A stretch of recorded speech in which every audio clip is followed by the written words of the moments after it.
You're welcome back. This is Newsfile. It's your most authoritative news analysis platform. And here on Newsfile, we put Ghana first. I'm your host, Samson Ladi Anyanini, and we thank you all so very much for keeping faith with us over the years and throughout the year. This is the final edition of the show. We will end the show at 12:30. And as you can see, the final edition, I'm dedicating it to you, helping us to help other people who have critical needs. And so the numbers that I put out earlier, if you want to call us to pick up some toiletries, some provisions, some foodstuff, supplies, please let us know. If you want to bring them to us too, we'll be very happy about that. It's 030-2211-688 or 020-2216-540. You call and talk about the prison change with Samson Ladi, or follow me to the prison. That's how I target. You can also send us some money, and you do that by Momo. What change can you let go? Send it to Momo number 059-303-8768. 059-303-8768. That is the Momo number to send us your contributions. Thank you very much. I'll be very happy about that. This show is brought to you by Bank of Africa, as strong as a group and close as a partner, MTN everywhere you go. At Chelsea University, educating ethical and entrepreneurial leaders for Africa. Robert & Sons Optical Services, seeing is believing. Waylead Properties, home is where one starts. Star Assurance, your solid partner. DBS Industries, we truly are your roof experts. CBG, we stand with you. Fabrimental, your partner in steel. Rehoboth Properties, quality housing for all. Trazaco Fast Floors, stronger, faster, and affordable. And now, let me share some of your messages with you. What is your take about the fight against corruption and what the president has been touting? Godfred in Tema says that if the president appoints people to run anti-corruption agencies and then provides budgetary allocation funds for them to work, what else must his responsibilities to ensure that corruption is fought head on? I believe the heads of these institutions must stop the political patronage, talking and do their work, not in populist manner, but according to the laws establishing them. That's what they are paid to do. They must take the cases in smaller chunks to be more effective, not chase over 30 cases at a go. With what resources? Office holders must learn to prioritize their task to be more efficient. Simple, really. Momuni Nuhu says, the problem of corruption in Ghana today is the smart nature of government now manipulating and putting party people in state institutions that are supposed to fight corruption. And the instructions now turn government cover. If we don't check, going forward will be worse. Well, the political parties, when they come, they put in their people. So I don't know about that aspect. They will always appoint their political party people. Sometimes very sad. People who are not qualified at all, simply because they have a party card. That's the license to get an office. Cecil Osei says, I agree with Samson and others that the president is ultimately responsible for all issues pending. Security briefings should elicit questions and actions from Nana Akufo-Addo on the performance of his appointees. Effective supervision should work for us. Kojo, and you put into brackets Hebrews 4:16. Principles of ultimate responsibility, as Mr. Bentel has put it, is a thing about all this corruption drive. Akosia says the office of the special prosecutor became ineffective to me when there was a neutral person manning that position. The government couldn't tolerate the fact that the prosecutor went in for his own people and acted otherwise. Prince Henry in Koforidua, as you are sending these messages, please send me some Momo too, I beg you, and follow me to the prisons. When you are typing the messages and sending them, you send me some Momo at the same time. Prince Henry Koforidua says that, Prince, you say that, what is the status of the Australian visa scandal? What is the status of the missing Aboboya, which took place in the northern part of Ghana? Nana Akufo-Addo had woefully failed many citizens in terms of the corruption fight. Mike Ajiman says, you have listed a plethora of institutions and laws to fight corruption. You sacked the Auditor General who was chasing your senior minister to pay back state money. Your SP described you as the mother serpent of corruption. What else can we say? Citizen Yao says the Office of the Special Prosecutor Act has given the power of appointment to the president, and he may decide to delegate it. With this in the act, which is a problem from the I don't get it. You say constitution. The office won't perform. Close down OSP now and repeal the act. Oh, I think that's too much to ask. AB Mens, you say, that's AB Mensa, you say, when Martin Amidu made revelations about the OSP as a cover-up to fighting corruption, we lambasted Martin Amidu for not fighting for his office. He's been vindicated today. K. Amofa says, why is the OSP also installing some systems all the other anti-corruption agencies already have? Can this country ever solve any problem? We keep on repeating same things and expect different results. Which country develops like this? Well, the OSP says he wants to act separately, and that's the purpose, special purpose vehicle. If everybody sees what he's doing, they may alert, some criminals to get off. K. Amofa, you again. Let me take another one. Okay, so you say politicians think we are fools. You set your questions, answer, and score yourself higher marks. Funny. You mount podium, then starts to praise yourself. We the citizenry, have the sole responsibility to judge your presidency, Mr. President. Reverend Lucky Soglo says the impression is being created that everything is in place to fight corruption in this country, but then the institutions are the ones failing us, which is untrue. We know that the interference from the executive is the reason we can't actually deal with corruption. And Dr. Charles Rekubrobe says that perception is illusionary. Conviction is reality. Success in fighting corruption should be measured by deeds, not words. 12 billion Ghana cedis exposed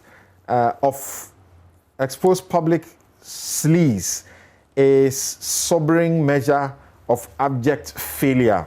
Okay, so it's actually more than 12 billion. That's what the Auditor General has found in its 2020 audit report. All right, now let's go to Parliament. A few things happened when the Speaker returned, and he seems to sound conciliatory and wanting things to move forward. Will they move?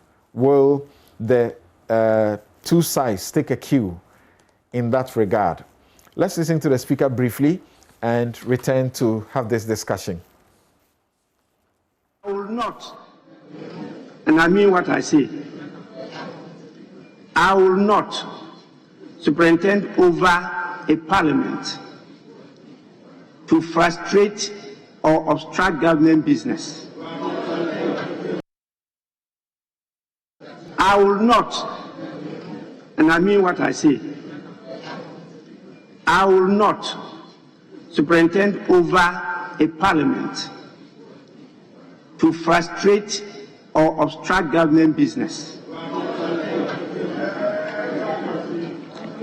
But I will equally not preside over a weak house or be tagged as an errand boy of the executive arm of government.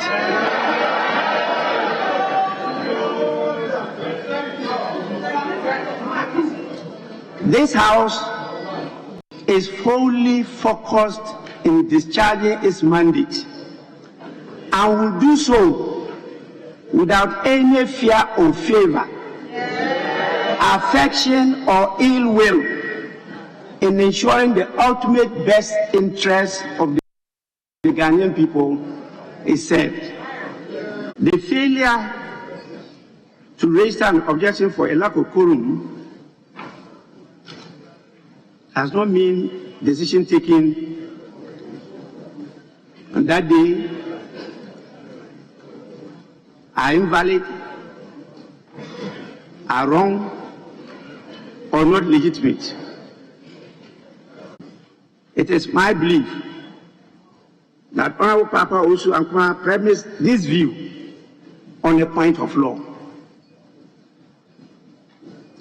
The issue of quorum is on members present in Parliament and not on the floor or in the chamber of Parliament. Please, you can refer to the articles I mentioned.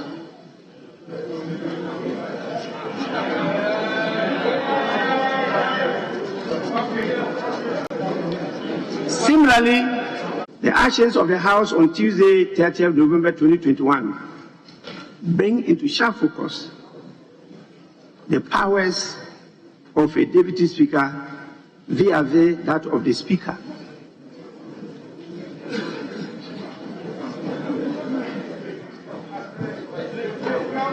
But who am I to say my deputy, the first Deputy Speaker, the Honourable Member for Bekwai constituency, Honourable Joseph Osei-Usu,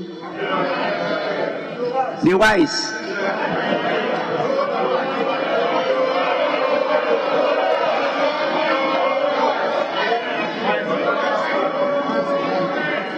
well, he didn't join our group, the three wise men, he didn't join us. So he's still Joe Wise, not wise man. Who am I to say that he might have indulged in an act of misconduct?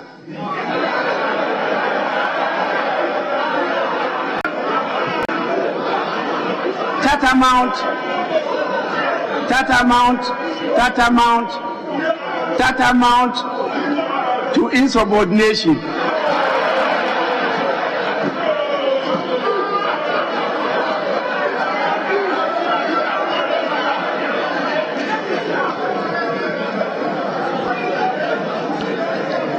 Honorable members,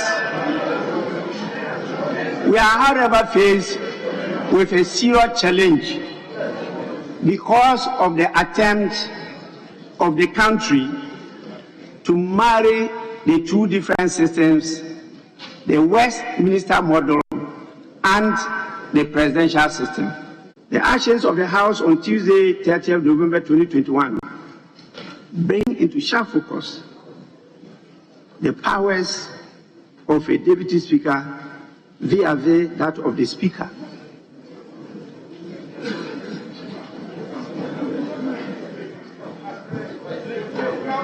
But who am I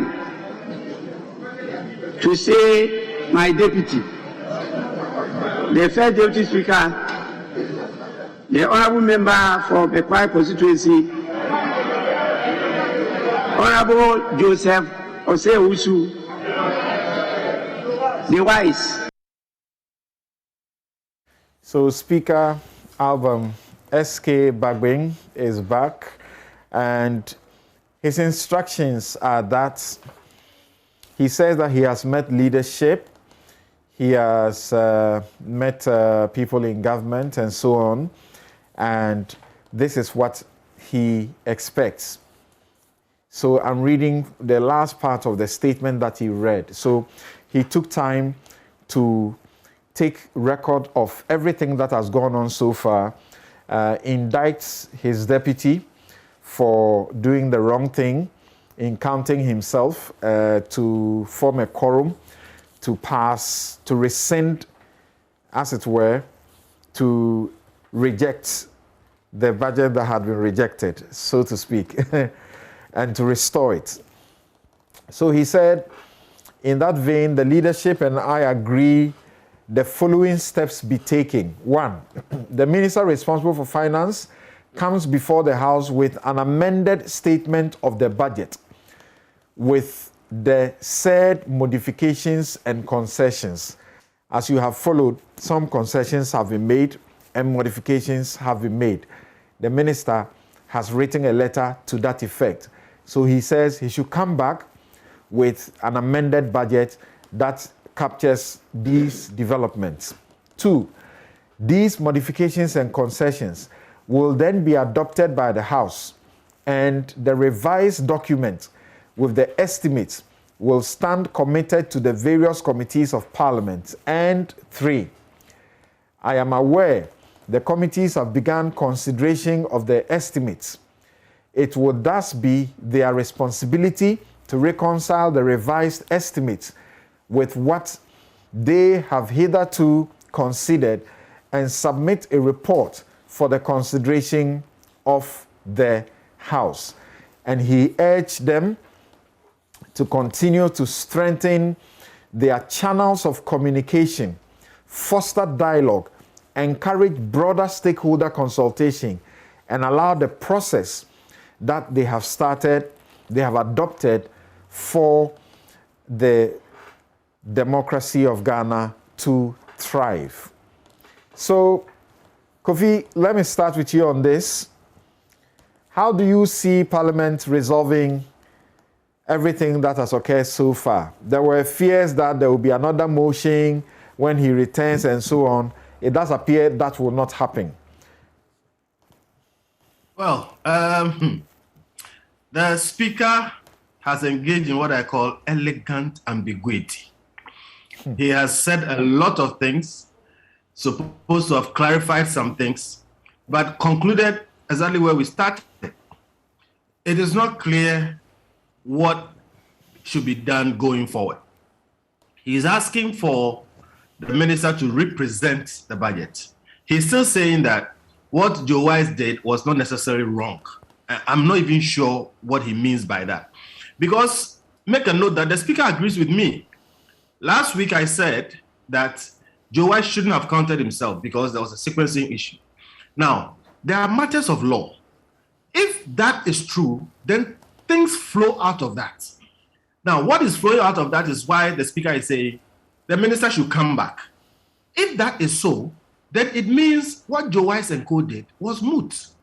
So that ambiguity is not helping anybody. We should clarify. And I honestly still believe that to settle this matter once and for all as to how the Deputy Speaker should organize himself concerning counting himself or in situations or stalemates like this, we need the Supreme Court to make a ruling on a number of things.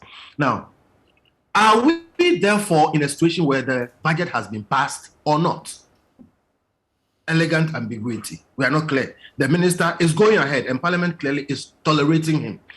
The Speaker's rulings suggest that he has to come back again. Does he reverse the process or does he reverse the progress that has been made so far? And which aspects must he repeal? The e-levy is going through the motions as we speak. So honestly, we are not helping each other. I think that if the Speaker believes that Joe Wise shouldn't have counted himself, then he believes that that action, that activity, that day, what decisions were made were not lawfully made. To that extent, he should be clear and put a roadmap down. When he said, please represent the budget, he should have been emphatic about it that if you don't represent the budget, his ruling, what I call the Bagbin ruling, is the one that persists. To that extent, therefore, some of the things going on will hit a snag somewhere down the line. He should be clear. And if for some reason he cannot be clear, somebody should take this thing up and go to the Supreme Court. I think a parliamentarian should do that. They shouldn't leave it to civil society. So the appropriation bill has been passed, except that the question of the e-levy remains to be dealt with somewhat. And the minority leader issued a statement midnight. Among others, it said that it was going to continue to oppose the e-levy, and then said, quote, the appropriation bill for 2021 to cater for ordinary government business for 2022 has just been passed. The killer e-levy bill is yet to be considered by Parliament.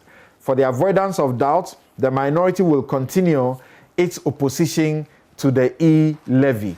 We in the minority remain committed to exploring lawful and democratic means of getting the government to abandon this insensitive, obnoxious, and regressive tax.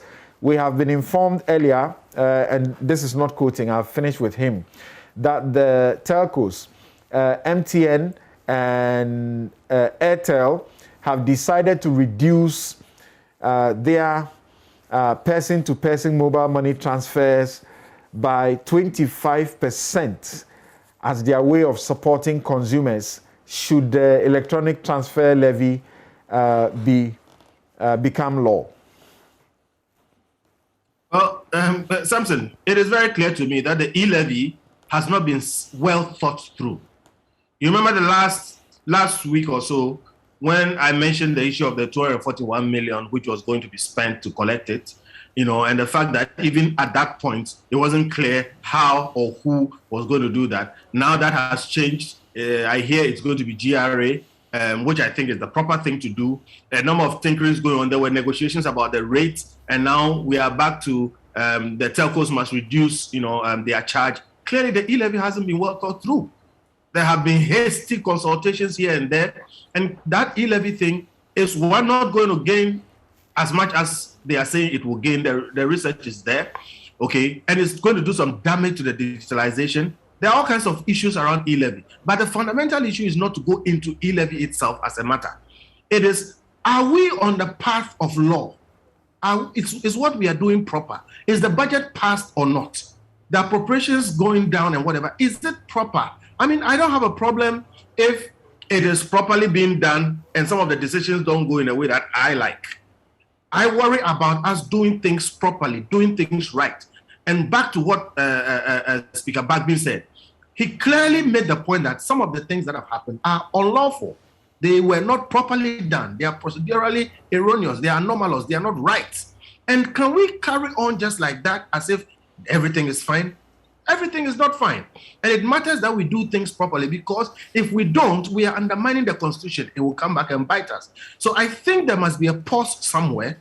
There must be a reset, and let's get things back into place. The executive has authority by virtue of the fact that they are in power to do what they believe is best for us. The rest of us also have the right to voice our opinions about what we believe is right or wrong. But none of us has the right to do things against the law and against process and procedure. So for me, it's important that we go back and make sure that we are doing things right by process, by procedure, and by this Constitution we've all bound ourselves to. Right. Do you think that both sides will take a cue from the concluding conciliatory posture of the Speaker for things to move on without any further processes that seek to draw us back? And the minority has issued a statement, and they clearly say, as for the e-levy, it won't happen. Yes, I think that we must have a positive view of what is happening in Parliament, especially because we don't have precedents. We don't have a charted path for what we are seeing now. In 2008, we barely missed a situation where the opposition would have been a majority in Parliament, whilst the government would have been headed by a minority president. And now we have a hanged Parliament where it's virtually equal. So we are all feeling our way forward. And in that context, I like Bagbin's attitude. We need to work together to lay out the principles as we go forward within the ambit of the law, as Kofi is also saying. But we cannot assume a posture where we say we are wrong before we start. And that is where I disagree with Kofi. I think we have a parliament. We managed to elect a speaker under quite riotous circumstances. We are again proceeding forward on a budget for everybody to at least be able to do government business. And it is the opposition's right to insist on what they think they believe is wrong with the e-levy. And it's the government's opportunity and duty to convince Ghana that the e-levy is right. So I am for the e-levy, and I am for working with the New Patriotic Party to support the government to bring Ghanaians on board. But everything that is happening in Parliament now, I see as an opportunity. We must, as we go forward, distinguish the difficulties, the wrong paths, and expand the correct paths. All we don't know now is that we don't know which path is right or wrong. But together, as parties, and that is where I am supporting Bagbin's conciliatory tone, that as parties, we need to work together to find mutual paths that are right, as against insisting on being wrong. Nobody, where we don't have a previous situation where we can align with, nobody can be right or wrong at this time. And the population shouldn't fear the noise. The population of Ghana shouldn't be afraid of us trying to find a way forward. Because of the nature of our politics, it will be loud, it will be acrimonious, it will be riotous, but at the end of the day, it will settle down. And that is why I have absolute confidence in the system we have set for ourselves. Otherwise, the alternative is dire, which is a collapse literally of the fourth Republican setup. But it has served us well. It has served us for 30 years. It is our responsibility, majority and minority, to find ways forward that will grow the Fourth Republic rather than diminish it. And I think Speaker Bagbin is on the right path. And I think the first Deputy Speaker, Joe Osei, was very courageous to do what he did. And he's also on the right path, just as Bagbin acknowledged. The way forward is that we must acknowledge and believe that we are all serving Ghana and that we have our rights and our duties. Those who have a duty, as they believe, to oppose it, must convince Ghana, not merely on the basis of factious opposition. We must oppose because we are the opposition. We are being emotional. We are trying to sit on the emotions of the Ghanaian person without clarifying the alternatives, and therefore we oppose for opposition's sake. That cannot help Ghana. All right. But at the same time, merely putting forward a policy without explaining the nuances can also not convince Ghana. So I am with the government. Something. Yeah, so as you understand, now that they have approved the appropriation, taking into consideration all the concessions and everything else, the Speaker's direction and advice is that the minister should come back with an amendment that takes care of the concessions so that will now be adopted. That was advice. It wasn't put in a motion. Somebody must put it from the floor. But my understanding is that those concessions have been taken off in committee at appropriations level. And that is how come they have, the House has passed the Appropriations Act. Okay. So in passing the Appropriations Act, now individual legislation must come up to deal with the taxes that are going to be imposed. All and right. that is where the House will then again look at how those taxes are going to be spent. All right. And so right. I think we are on track. All right, thank you. I genuinely feel we're on track. All right. It looks disorganized, all right. but it is organized disorder. All right. Organize disorder. Thank you very much. And stay on there because our very final issue, we need you very much on that. And I can see that you are right there in the Garden City for the conference. Yes, Koku. Something. Yes. Before you go to Baku, the billboards are down. And we are grateful to the New Patriotic Party. Right. The people who want to lead the party are responsible enough, and they have brought down their own billboards. Yeah, I want to congratulate them. We will talk about that shortly. I was in Kumasi a couple of weeks ago, and I saw the whole place was awash. And I'm like, really? Okay, so Koku, what do you say?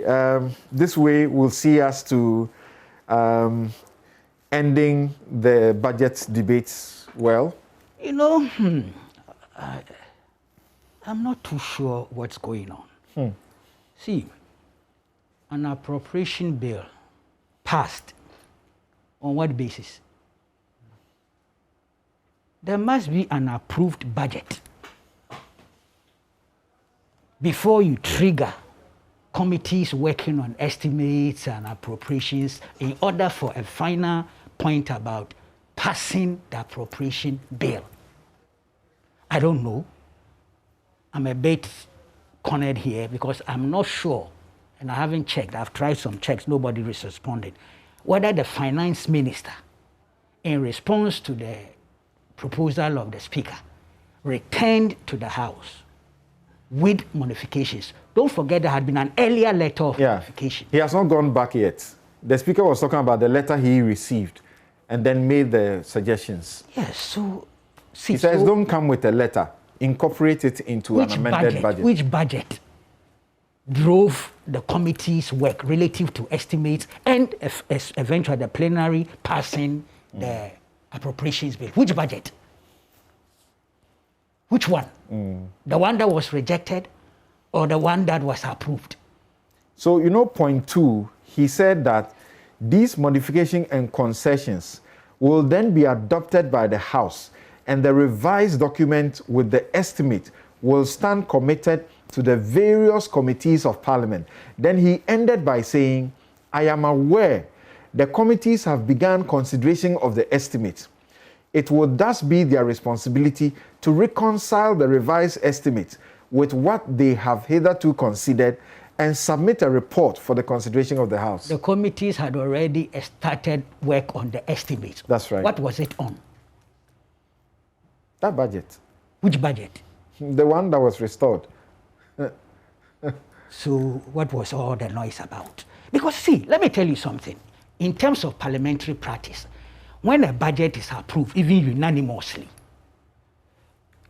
it goes through those committee stages. For instance, something like the e-levy, it will come in the form of a bill. And they all change. They don't remain the same in terms of exactitude.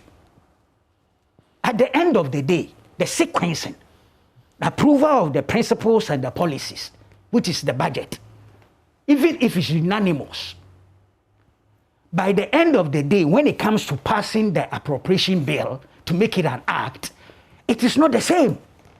Some changes would have happened. Some amendments, some modifications, and things would have happened. Now, in this case, there had been an earlier letter of modifications to the speaker. Of course, I think it was in his absence. Okay? Now, when the speaker returned and made the statement that he made, the impression I had was that the finance minister also returned, perhaps to modify the modification. I'm asking whether that happened because I don't know. Right. I've tried to check, nobody is responding. Okay? So, if he did, then it means that it was in consonance with what the speaker was saying. If he did not, and they relied on the old letter of modification, what was all the noise about? Because really, there should have been no real tension and controversy, in the sense that the members of Parliament would have had the opportunity to use the committee level dealing with the estimates and the appropriation bill becoming an act to modify that very budget that was supposedly rejected. And Note asked me a question. He says, what are the committees debating? Well, they have actually approved. They have approved. If the budget statement was not duly approved, well, it's a good question. They have not only debated, but they have approved. He's asking if Parliament is not misleading we the people. Can the Speaker speak clearly on an illegality and overlook its legal impact? It does appear that's how he was speaking. Was the action of the Deputy Speaker not deliberate and conscious and designed to favor his party? Was he therefore not in conscious breach of parliamentary procedure and the Constitution? What has happened? Look, let me borrow Kofi. There's a case that has gone to the Supreme Court, but it is not on all the issues, just one aspect of the issues. So let's see how it goes. That case at the Supreme Court must be pursued to its logical conclusion. All right. Going forward. It will help clear some of the gray areas. So I'm in principle for it. Okay. But you see, to borrow Kofi's beautiful wedding today, elegant ambiguity. I love it. I'm in love with that. You see, in terms of even the counting, the first Deputy Speaker counting himself, Speaker Bagbin was not too categorical in dismissing it. Let me read paragraph 26. It says, by and large, the reasoning of the first Deputy Speaker outlined the fact that he is not the Speaker. He holds his membership and does not lose his privileges as a member when he takes the chair can be said to be correct. However, insofar as he takes on the role of the acting Speaker of Parliament, his decision to be counted as part of the numbers forming a quorum raises procedural challenges. This is not a categorical dismissal of his concern, what the first Deputy Speaker did. He proceeds further with paragraph 27, which is quite interesting. Honorable members, although our standing orders are silent on this, and that's why the Supreme Court matter is important, because standing orders, they are subordinate to the Constitution. That's right. Many standing orders and rules from several sister parliaments provide persuasive, so he's gone external, rules which suggest that when the Deputy Speaker or the acting speakers are in the chair, whatever happens in the House is that officer's responsibility, and the Speaker cannot be called upon to overrule it. Did you hear it? Yeah. Similarly, the reverse is also the case, that when the Speaker is in the chair, whatever happens in the House is the Speaker's responsibility, and the Deputy Speaker or acting Speaker cannot be called upon to overrule it. Just like Joe Wise did. So he sort of, people understood he was conciliatory when he says, you couldn't have overruled what I did, but you have done so. I am not also allowed to overrule what you did. Yes. So let's not repeat the mess. So this is stalemate. That's why Note is asking, you have seen an illegality and you say we should be okay with it. It's a good question, but that's why the Supreme Court perhaps is the ultimate forum for us to litigate and resolve this matter. But that analogy he gave, which is, many people are excited about that. Where he said, if the president took a decision in cabinet and the vice president was taking over, can the vice president overturn that decision? There was a catch in there. Otherwise, I was going to say that was just gross oversimplification. But you see, there was a catch. He said without consultation. That's right. With the president. That's right. That I thought was a catch. So that it showed that the first Deputy Speaker did not contact him or consult him. With him. Maybe because it should have happened, in my candid opinion. They should have had some, collaboration and cooperation. So from where you come from, the budget is done. It's done deal. I think so. But the minority statements say that, yeah, we are done, but the e-levy stands. But that's part of the problem I had with them. That thing was bound to happen. It will be brought in the form of a bill for the House to deal with. Even it's in the budget, it's accepted, but it's not finality. All right. It comes back in the form of a bill, and the 1.75 could end up being 1%, could end up being 1.5. All right. That is the nature of parliamentary work and practice. But there was something very that I dictated. And quickly, then we take a break and return to conclude on the... No, when we come back, we'll not go to this issue anymore. Right. Okay. See, I had a difficulty. The Speaker cited some precedents in making his case. And I was a bit confused. Some of the precedents were specific, quorum specific. Also, once he did that, there were areas that for me, was like, we have different forms of quorum. The ones for commencing business and doing it. And then those when a decision is being taken. Right. And I thought there was some confusion of the two in the submission of... He spoke about it generally. Yes, but it's important for students of parliamentary history that we clarify some of these things. See, I heard, and before the speaker, I'd heard some NDC members of parliament and communicators going in that path about reference to votes and proceedings as the basis to determine members of parliament who were present either in the House or on the floor.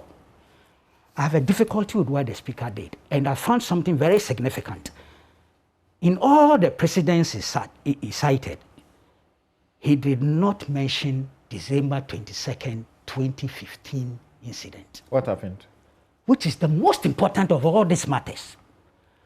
That day was the day Martin Odro was presiding.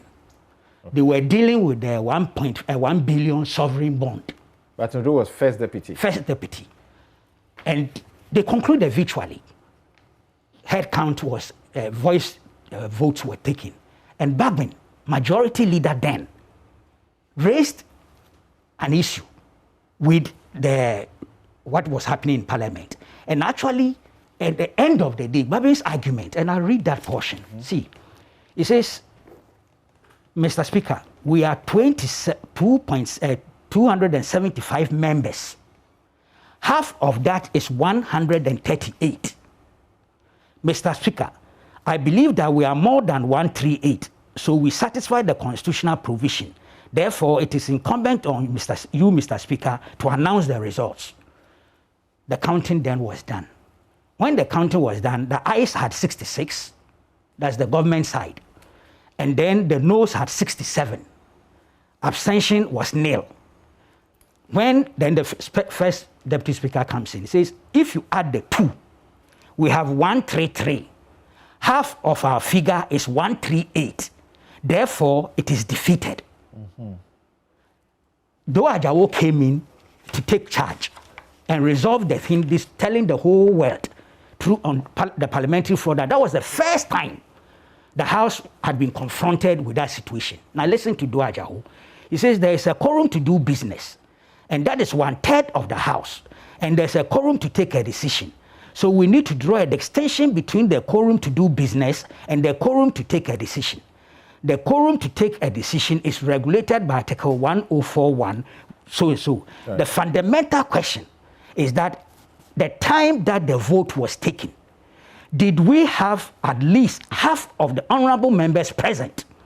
It is a constitutional issue which has been captured in Standing Order 1091 of our standing orders. If we go by the results of the head count, by adding 67 to 66, we will get 133. Therefore, there is a serious constitutional issue there. So at the time that the votes were taken in this House, this House lacked the legal and, in fact, the constitutional capacity to take a decision. Okay. Once we lack the constitutional capacity to take a decision, that is what will be read into the Hansard. The 66 and the 67, as we speak, is what the Hansard has captured. And that is what somebody could take a court action on. Now, you know, significantly, Speaker Bagbin omitted this particular... So this position is the one that says, at the time the vote will be made, that time, material time, you check the number on the floor. On the floor. You don't go for votes and Bagbin says that is not what it is. It must be those who have come to Parliament that day to work. But let me prove to you why he was wrong. On this same day that he was quoting 138, on basis of what?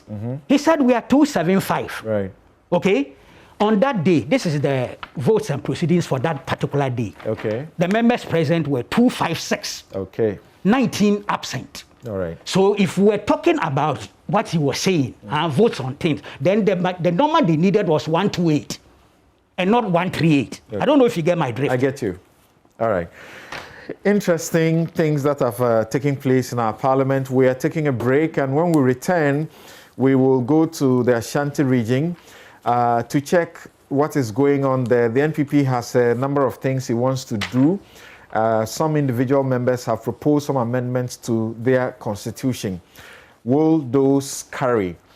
And as you watch and listen to our very final edition of Newsfile for the year 2021, please follow me to the prisons.